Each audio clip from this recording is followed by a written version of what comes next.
شب 30 ایولی سال 2024 تخمین ساعت 01:05 دقیقه راننده автомашин تمغه اوپل استرا با بقولف محمد یوسف سال تولدش 2002 ساکن نویه جیهون هنگام حرکت در حدود جماعت دیهات وحدت ملی نویه جیهون از حوزه اداره واسطه نقلیات نور آمده به دیوار مغازه خوراکواری برخورده است.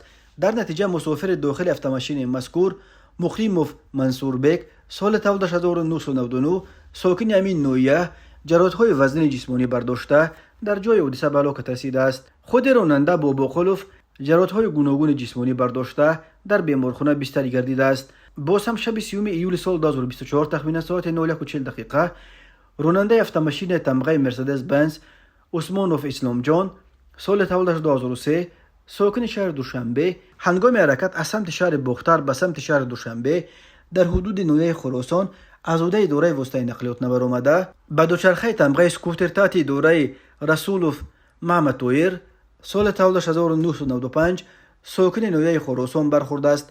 در نتیجه راننده دوچرخه تمغه اسکوتر رسولوف جراحت‌های وزن جسمانی برداشته در جای حادثه به هلاکت رسیده است. اوید بین حادثه و تحقیقات ادامه دارد.